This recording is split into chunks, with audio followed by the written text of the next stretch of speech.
S ನಮಸ್ಕಾರ ಸರ. ನಮಸ್ಕಾರ dear all leaders. ರೈತರ ಇವತ್ತೊಂದು ಮಡ್ಲಿ ಭಾಗದ ಹೊಲದಾಗಿದ್ದೀವಿ ನಾವು. ನಮ್ಮ ಅಧ್ಯಕ್ಷರ ಸರ್ ರುದ್ರಗೌಡ ಪಾಟೀಲ್ ಸರ್ ಅಂತೇಳಿ. ಸರ್ ಈಗ ನಿಮ್ಮ ಹೊಲಕ್ಕೆ ಒಂದು ವರ್ಷದ ಹಿಂದೆ ಕೊಟ್ಟಿದ್ವಲ್ಲ ರೀ, ಈಗ ಒಂದು ತಿಂಗಳ ಹಿಂದೆ ಬಂದಿದ್ವಲ್ಲ ಸರ್ ನಾವು. ಒಂದು ತಿಂಗಳಿಂದ ಬಂದಾಗ ಕಬ್ಬೆಲ್ಲ ಹೆಂಗಿತ್ತು ಸರ್? ಇದು ನೀವು ಒಂದು ತಿಂಗಳಿಂದ ಕೊಟ್ಟಾಗ ಎಲ್ಲೋ ಇರ್ತದೆ, ಬೆಳವಣಿಗೆ ಇದ್ದಿದ್ದಿಲ್ಲ. ಅದಕ್ಕೆ ಎಲ್ಲೋ ಕಲರ್ ಇತ್ತು, ಬೆಳವಣಿಗೆ ಇದ್ದಿಲ್ಲ. ಇಷ್ಟಿತ್ತು ಸರ್, ಮೊಣಕಾಲು ಮಠ ಮೇ ಬಿ ಇತ್ತು. ಈಗ ಒಂದು ತಿಂಗಳ ಬಿಟ್ಟು ನೋಡಿದ್ರೆ ಹೆಂಗೆ ಅನ್ಸತ್ತೆ ಸರ್? ಕಬ್ಬೆಲ್ಲ ನೋಡಿದ್ರೆ ಹೆಂಗೆ ಅನ್ಸುತ್ತೆ ಸರ್? ಅದಕ್ಕೆ ನೀವು ಬರ್ತೀವಿ ಅಂದ್ರಲ್ಲ. ಹಾಂ ಸರ್, ಚೇಂಜ್ ಆಗೈತೆ ಅದಕ್ಕೆ.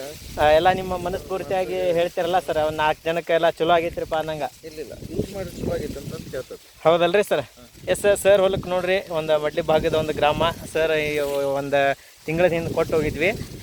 ಹಸಿರಾಗೈತೆ ಹೊಲ. ಈಗ ನಾವು ಕೊಟ್ಟಾಗ ಫುಲ್ ಹಳದಿ ಕಲರ್ ಇತ್ತು, ಹೌದಲ್ಲ ಸರ? ಹಳದಿ ಕಲರ್ ಇತ್ತು, ಒಂದು ಮೊಣಕಾಲು ಕಲರ್ ಕೆಳಗಿತ್ತು. ಬಟ್ ಇವತ್ತು ಎಲ್ಲ ಹೊಲ ನೋಡ್ಬೋದು, ತುಂಬ ಎಲ್ಲ ಹಸಿರಾಗಿ ಇವತ್ತು ಹೊಲ ಎಲ್ಲ ಕಾಣ್ತಾ ಇದೆ. ಎಲ್ಲ ನಮ್ಮ ರೈತ ಬಾಂಧವರು ನೋಡ್ಬೋದು. ನಮ್ಮ ಸಾವಯವ ಪ್ರಾಡಕ್ಟನ್ನು ಎಲ್ಲರೂ ಹಾಕ್ರಿ. ಒಂದು ಖರ್ಚು ಏನು ಕಮ್ಮಿ ಬಂದಂಗೆ ಆತಂತ ಸರ್, ಜಾಸ್ತಿ ಬಂದಂಗೆ ಆತ ಸರ್ ನಮ್ಮದು ಹೊರಗಡೆಕಿನ? ಅಲ್ಲ, ಹೊರಗಡೆಗಿಂತ ಮತ್ತು ಈಗ ಟೋಟಲ್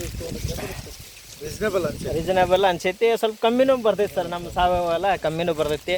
ಈ ಒಂದು ರಿಸಲ್ಟ್ ನಮ್ಮ ಸರ್ ತೊಗೊಂಡು ಇವತ್ತೆಲ್ಲ ಖುಷಿಯಾಗಿದೆ. ಇದನ್ನು 4 ಜನಕ್ಕೆ ಹೇಳಲಿಕ್ಕೆಲ್ಲ ಇಷ್ಟಪಡ್ತೀರಲ್ಲ ಸರ್?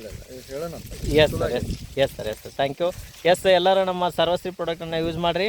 ಎಸ್, ಎಲ್ಲರಿಗೂ ಒಳ್ಳೆಯದಾಗಲಿ. ಜೈ ಸರ್ವಶ್ರೀ. Yes, thank you.